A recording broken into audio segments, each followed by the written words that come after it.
Hello friends, I am Dr. Neha Pandey and today I am here with you with a program called Career Talks. इसमें बात करेंगे आपके career की, क्या क्या ऑप्शंस आप चुन सकते हैं, क्योंकि 12th के बच्चे एग्ज़ाम्स होने के बाद में बहुत असमंजस की स्थिति में होते हैं और इस तरह से भटक रहे होते हैं कि हमें क्या ऑप्शन लें, हम क्या अपना करियर चूज़ करें जिससे हमारा आगे का भविष्य बहुत ही उज्जवल बन सके।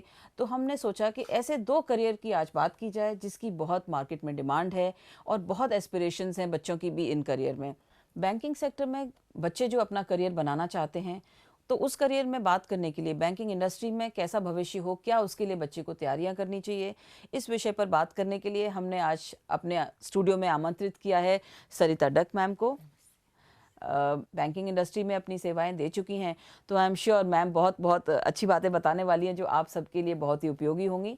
मैम आपका बहुत बहुत स्वागत है स्टूडियो में। धन्यवाद। एक और बहुत ही बेहतरीन करियर है जिसके लिए बच्चे बड़े उत्साहित रहते हैं, वो है चार्टर्ड अकाउंटेंट। और इस विषय पर बात करने के लिए आज हमारे साथ हैं प्रोफेसर BN गौड़ सर। और सर पिछले 15 सालों से भी ज़्यादा इस क्षेत्र में अपनी सेवाएं दे रहे हैं। इनके पढ़े हुए बहुत सारे बच्चे आज CA बन चुके हैं और अपना बहुत अच्छे से अपने आप को स्थापित कर चुके हैं, चाहे फाइनेंशियल इंडस्ट्री हो, बैंकिंग हो, या as a chartered accountant, as a entrepreneur. तो सर आपका बहुत बहुत स्वागत है स्टूडियो में, मोस्ट वेलकम। मैम पहले आपसे पूछना चाहूँगी कि जो बच्चे बैंकिंग इंडस्ट्री में जाना चाहते हैं उसके लिए क्या एलिजिबिलिटी नॉर्म्स है, बच्चे ने किस तरह की पढ़ाई की हुई होनी चाहिए ताकि वो अपना करियर बैंकिंग सेक्टर में बना सके? मैम आपने बहुत सही प्रश्न किया।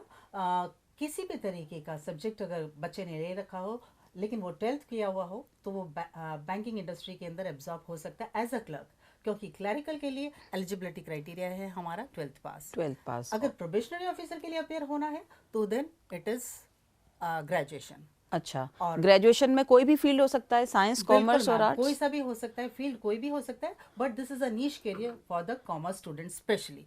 अगर अच्छा कॉमर्स अच्छा, में कोई स्टूडेंट है तो फिर definitely this is going to pay him well. मतलब उसको एडवांटेज मिलेगा अगर उसको बच्चा कॉमर्स डेफिनेटली एक बैकग्राउंड से एडवांटेज है। मिलेगा। बाकी अदरवाइज जहाँ तक हम प्रिपरेशंस की बात करें तो इसमें जिस तरीके के सब्जेक्ट्स होते हैं वो सारे स्टूडेंट्स, चाहे वो आपके आर्ट्स वाले हों, साइंस वाले हों या कॉमर्स वाले, क्योंकि उसके अंदर रीजनिंग होती है, अच्छा उसमें क्वालिटेटिव होता है, जी, उसमें इंग्लिश होता है एंड सिंपल मैथ्स होती है। तो सो बच्चों आई ये, थिंक यस। हाँ मेरे ख्याल से बच्चों के लिए वापस से बता दें कि 12th पास बच्चा क्लरिकल एग्जाम दे सकता है बैंकिंग इंडस्ट्री में, साइंस, कॉमर्स, आर्ट्स किसी भी फील्ड का हो, और उसको रीजनिंग, मैथ्स के बहुत अच्छे से तैयारी करनी चाहिए। बच्चों को अखबार पढ़ने की आदत डाल लेनी चाहिए ताकि yes, current general affairs, awareness, बिल्कुल जी, मैम। ताकि करंट अफेयर्स के बारे में आप अपडेटेड रहें। आप सोचेंगे कि मैं जब एग्ज़ाम दूंगा उससे 2 महीने पहले पढ़ाई कर लूँ, अखबार पढ़ लूँ, तो ऐसा नहीं होगा। बच्चों आप शुरू से ही अपनी आदत डालें कि रेगुलर आप न्यूज़पेपर पढ़ते रहें। तो मैम एक विशेष तरह का एप्टीट्यूड होना चाहिए क्या बच्चों का? किस तरह का एप्टीट्यूड हो बच्चों का जो इस बैंकिंग इंडस्ट्री में जाना चाहते हैं?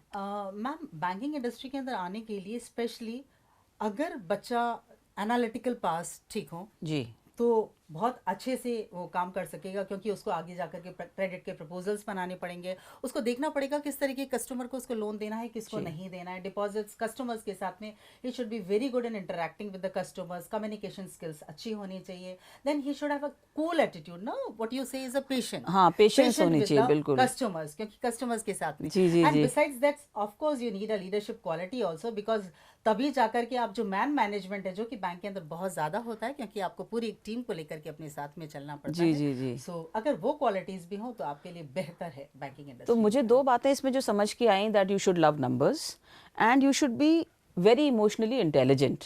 खुद को मैनेज करें, आप अपने कोलीग्स के साथ बहुत अच्छे से पेश आ सकें, और अपने जो ग्राहक हैं, कस्टमर्स हैं, उनके साथ बहुत बेहतरीन व्यवहार अगर आप कर सकते हैं, ऐसा आपका एप्टीट्यूड है, तो सर्टेनली आप बैंकिंग इंडस्ट्री में बहुत बहुत उन्नति पा सकते हैं और अच्छा करियर पाथ ले सकते हैं। और अगर ऐसा नहीं भी है तो अभी आपके पास समय है, आप अपने आप को इस तरह से ढाल सकते हैं।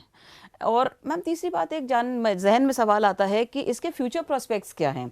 आज बच्चों को लगता है ना कि भाई मैम इस अगर आज हम कोर्स करते हैं, करियर एग्जाम देते हैं, तो इसके फ्यूचर प्रोस्पेक्ट्स क्या है? 5 साल बाद हमारा किस तरह का करियर होने वाला है? थोड़ा मैम सा उसके बारे में बताएं यस, हमें। बिल्कुल वेरी रिलेवेंट क्वेश्चन मैम। सबसे पहले तो मैं एक बात कहना चाहूँगी मैम, जी, आज की डेट के अंदर अनएम्प्लॉयड यूथ बहुत है वेरी ट्रू। इंडस्ट्री के अंदर, जी इकोनॉमी के जी अंदर जी अगर हम देखें तो अनएम्प्लॉयड यूथ बहुत ज़्यादा है हमारे पास में। अब उसके अंदर सवाल ये आता है कि वैकेंसीज कौन सी है। सो वैकेंसीज को अगर आप एनालाइज करें तो देखेंगे कि आपके पास में रेलवेज की है, एसएससी की, after 12th I would say. बाकी हो सकता है कि अगर आपको डॉक्टर बनना है तो एमबीबीएस करना पड़ेगा, आपको अगर एडवोकेट बनना है तो उसके लिए रिक्वायर्ड एलएलबी की डिग्री लेनी पड़ेगी, आपको कोई और प्रोफेशन में अगर एजुकेशन में जाना है तो बीएड की degree. There is no other profession I think specially leave these income tax वाला, एसएससी वाला, या आपके पास में बैंकिंग का, which gives you a very very respectable job ना। वेरी ट्रू, वेरी क्योंकि ट्रू। यहाँ पे आपके पास में अगर प्रमोशंस की जो आप बात कर रहे हैं कि जैसे 5 साल बाद में कहा जी। होता है तो he can reach to any height. Like Chanda Kochhar को देखें आप, तो बिल्कुल। या शिखा शर्मा को देखें, या हमारी मैडम अरुंधति भट्टाचार्य को देखें, जी। या कामत साहब को देखें, कहीं पे भी they started their career as a probationary officer Very and they are now on the top of the. So really sky Yes. is the limit if you are ready to work hard in this particular yes, field. ma'am. तो banking के अंदर जहाँ तक हम बात करते हैं तो वहाँ पे हमारे पास में कहीं कोई लिमिट नहीं है, and specially it gives you security, because Very वहाँ पे good. आपके पास में, आप आज प्राइवेट कंपनीज को ज्वाइन करते हैं तो आपके पास में फायर करने का कभी भी राइट एम्प्लॉयर के पास में, जो कि बैंकिंग इंडस्ट्रीज के अंदर नॉर्मली नहीं होता है, एंड मतलब स्पेशली पीएसयू जॉब सिक्योरिटी है, यूं कह सकते हैं इसको। जी जी वेरी जी। Good advantage of this industry. Perks भी बड़े अच्छे होते हैं, मैंने सुना है। सैलरी, हाँ, हाँ, सैलरी भी बहुत अच्छी होती है। अच्छा। You are paid the perks also. आप न्यूज़पेपर के लिए ले लें, आप पेट्रोल के लिए ले लें, आप सारी चीजों का पर्क्स, आप बाहर एलएफसी के लिए जा रहे हैं तो आपके पास परिवार के साथ घूमने के लिए भी एलटीसी की सुविधाएं मिलती हैं। सुविधाएं भी होती है। अच्छा, मैम, अगर बहुत सैलरी की बढ़िया। बात देखें तो हमने जो बॉम्बे के इंडेक्स के ऊपर हमें जो बताया गया है, या आरबीआई की साइट के ऊपर हमने जो देखा है, cost to company is around 12 to 13 lakhs for a probationary officer who joins a अच्छा, bank. that's a very handsome So amount, that I is a suppose. very very handsome amount. So security की बात देखें, promotion की बात देखें, या हम employment की बात देखें, वेरी रिस्पेक्टेबल। सो सारी चीज़ों के ऊपर, सारे पैरामीटर्स के ऊपर बैंकिंग जॉब बहुत बढ़िया, बहुत अच्छा जॉब है। तो आज ही इसी के बारे में सोच सकते हैं।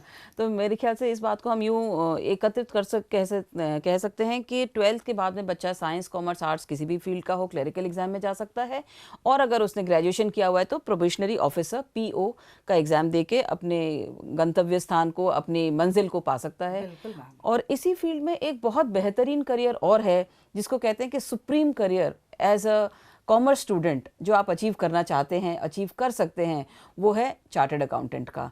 और सर बहुत समय से चार्टर्ड अकाउंटेंट के स्टूडेंट्स को तैयार कर रहे हैं, इस क्षेत्र में पिछले 15 सालों से ज़्यादा से जुड़े हुए हैं। तो सर थोड़ा सा ये बताइए कि किस तरह की एलिजिबिलिटी होती है सीए बनने के लिए, क्या पढ़ाई करनी चाहिए बच्चे को 12th के बाद में? जी मैम, चार्टर्ड अकाउंटेंसी के लिए मैम 2 तरीके से स्टूडेंट एडमिशन ले सकता है। एक तो एंट्रेंस एग्जाम के थ्रू ले सकता है, और दूसरा ऑप्शन डायरेक्ट एंट्री भी है। अच्छा। एंट्रेंस एग्जाम की यदि अपन बात करें तो उसको 12th पास आउट होना चाहिए। 12th पास आउट स्टूडेंट, उसको एंट्रेंस देना पड़ेगा। उस एंट्रेंस एग्जाम का नाम है CA foundation. Foundation. Old scheme में इसको सीपीटी बोलते थे जी। अब इंस्टीट्यूट ने उसका नेम रिवाइज करा है, दैट इज सीए फाउंडेशन। दोनों कोर्स में थोड़ा सा मैं कंपैरिजन भी बता दूं। सीए जो सीपीटी जो कोर्स था ओल्ड, उसमें ऐसे पेपर नहीं थे जो इंडस्ट्री की रिक्वायरमेंट है। अब जो नया नाम इंस्टीट्यूट ने रखा है सीए फाउंडेशन, उसमें कुछ पेपर इंस्टीट्यूट ने ऐसे डाले हैं जो आज प्रेजेंट इंडस्ट्री की रिक्वायरमेंट है। तो सीए फाउंडेशन पास करके आप डायरेक्ट सीए में एडमिशन ले सकते हैं। उसके लिए एलिजिबिलिटी 12th पास है। सर तो इसमें 12th में क्या क्या सब्जेक्ट्स होने चाहिए बच्चे के पास जो सीए बनना चाहता है? Any stream. तो क्या 12th साइंस का बच्चा भी सीए बन सकता है? बिल्कुल बन सकता है, क्योंकि आम धारणा ये है कि कॉमर्स का बच्चा ही सीए बन सकता है। नहीं, ऐसा नहीं है। साइंस, आर्ट्स, कॉमर्स, हर कोई जो 12th पास आउट है वो सीए में एंट्री ले सकता है। लेकिन ज्यादा जो सक्सेस है वो कॉमर्स स्टूडेंट्स के लिए है, जिसको अकाउंटिंग अच्छी लगती है, अकाउंटिंग में उसको इंटरेस्ट आता है, तो फिर उसको इसके थ्रू एंट्री ले सकता है वो। दूसरी एंट्री, एक और मैम, जो दूसरी एंट्री डायरेक्ट है, उसके लिए ग्रेजुएशन करने के बाद आपको एंट्रेंस एग्जाम फाइट नहीं करना होता है। अच्छा। ग्रेजुएशन के बाद आप डायरेक्ट सीए में एंट्री ले सकते हैं। अच्छा। उसके लिए कॉमर्स स्टूडेंट को 55% मार्क्स होने चाहिए, और अदर स्ट्रीम से हैं तो उसको 60% मार्क्स होने चाहिए ग्रेजुएशन में, तो वो डायरेक्ट सीए में एंट्री। ठीक है, तो आपने 2 एंट्री बता दी, एक तो 12th के बाद में और एक ग्रेजुएशन के बाद में। सर एक थोड़ा सा ये बच्चों के बेनिफिट के लिए भी जानना चाहूंगी मैं कि क्या इसमें मैथ्स कंपलसरी है 12th में? केवल एंट्री के थ्रू यदि आप एंट्री लेते हैं, जैसे सीए फाउंडेशन के थ्रू आपने यदि एंट्री ली है तो मैथ्स है। अदरवाइज डायरेक्ट एंट्री लेते हैं ग्रेजुएशन के बाद तो वहाँ कोई मैथ्स की रिक्वायरमेंट नहीं है। तो यानी कि 12th में अगर आपने साइंस और कॉमर्स, आर्ट्स कोई भी सब्जेक्ट पढ़ा हुआ है मैथ्स के साथ में, तो आप सीए का फाउंडेशन एग्जाम दे सकते हैं, जिसको सीए फाउंडेशन कहते हैं। और ग्रेजुएशन के बाद देते हैं तो मैथ्स की रिक्वायरमेंट नहीं है। अच्छा सर, सीए के लिए क्या फ्यूचर प्रोस्पेक्ट्स क्या है? बच्चा इतनी मेहनत करता है, हम सब जानते हैं, रिजल्ट्स भी बड़े इसके उतने आशावादी नहीं होते हैं, बहुत सारे बच्चे बड़ा स्ट्रगल करते हैं, तो इतनी मेहनत करने के बाद उसको क्या मिलने वाला है? What are the future prospects for a chartered accountant? ये थोड़ा सा बताइए बिल्कुल प्लीज। मैम, मैं ये कहना चाहूँगा मैम कि यदि आप बहुत ज़्यादा पैसा कमा लेना चाहते हैं अच्छा। और आप एक शानदार करियर बनाना चाहते हैं और आपको अकाउंटेंसी बहुत अच्छी लगती है, तो चार्टर्ड अकाउंटेंट कोर्स सबसे अच्छा है। और कॉमर्स स्टूडेंट्स के लिए जो बहुत ज़्यादा डिवोटेड है उनके लिए कोर्स बहुत अच्छा कोर्स है, क्योंकि इसमें आप कई एरिया में काम कर सकते हैं। आप इनकम टैक्स का काम कर सकते हैं, उसके अलावा अभी जैसे लेटेस्ट जीएसटी की अपन बात करें जी। तो चार्टर्ड अकाउंटेंट का एरिया काफ़ी बढ़ गया है। तो जीएसटी में आप अपना करियर बना सकते हैं, फंड मैनेजमेंट का काम कर सकते हैं आप, उसके अलावा ऑडिट का काम आप कर सकते हैं। मतलब एन नंबर ऑफ वर्क है जिसमें एक सीए काम कर सकता है। सो अपॉर्चुनिटीज बहुत ज़्यादा है बिल्कुल, इसमें। और वो प्राइवेट प्रैक्टिस भी कर सकता है और सर्विस भी कर सकता है। तो उसको कहीं दूर दूर तक यदि सीए कर लिया तो उसको कहीं दूर दूर तक सोचने की जरूरत नहीं है, वो चाहे जैसा और उतना पैसा कमा सकता है। मतलब वो एक बहुत बड़ा एंटरप्रेन्योर बन सकता है और हाँ, अपना खुद का बिजनेस चला सकता है इसी बात इस पे मैं माध्यम ऐड से। करना चाहूंगी मैम कि जी सीए मैम। भी हमारे बैंक्स के अंदर आना चाहे तो आ सकता है, अच्छा, कंपनी अच्छा। सेक्रेटरी भी ज्वाइन कर सकता है और जैसा सीए मैंने भी अभी अरे वाह। बताया, सर्विस भी कर सकते हैं और प्रैक्टिस भी कर सकते हैं। अच्छा, अच्छा। तो जहाँ सर्विस की बात आती है तो चार्टर्ड अकाउंटेंट को फर्स्ट प्रायोरिटी मिलती है, क्योंकि वो बैंक्स कॉमर्स में बिल्कुल सारी नॉलेज है उसके पास। उसको टैक्सेशन की नॉलेज है, लॉ की नॉलेज है। तो बैंकिंग इंडस्ट्री हो, मैन्युफैक्चरिंग इंडस्ट्री हो, कहीं पे भी चार्टर्ड अकाउंटेंट को फर्स्ट प्रायोरिटी मिलती है। बहुत बढ़िया सर, बहुत अच्छे विस्तृत जानकारी दी आपने। एक लेकिन थोड़ा सा जहन में सवाल आता है कि इसके लिए किस तरह का एप्टीट्यूड बच्चे में हो। हर कोई बच्चा तो देखिए सीए बन नहीं सकता, तो ऐसी क्या कुछ क्वालिटीज बच्चे के अंदर हों जो उसको लगे कि हाँ मैं ये अचीव कर सकता हूँ?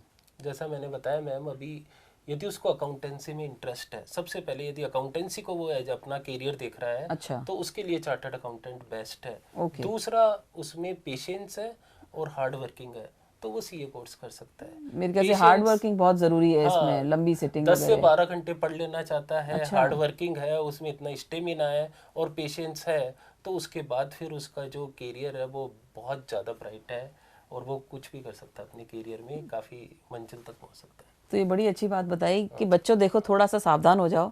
सीए बनना चाहते हो, बहुत अच्छी बात है, लेकिन पढ़ाई करने के लिए देखो तैयार रहना पड़ेगा, क्योंकि इस 4 साल की मेहनत से आप अगले अपने 40 वर्ष तक अच्छी मेहनत करके कमाने वाले हो। तो for 40 years if you want to be settled in your life, work for these 4 years, after 12th work hard, you can get or you can make your career either in the banking industry or as a chartered accountant. So I am sure कि आप लोगों को कुछ इससे जानकारी हासिल हुई होगी। हमारे स्टूडियो में पधारे हुए मेहमानों का मैं बहुत बहुत शुक्रिया देना चाहती हूँ। Thank you sir, and thank you very much ma'am for coming and taking out so much time from your busy schedule, and I hope the students would have like this. Keep liking it and keep sharing this information with the others. Thank you so much. Namaskar.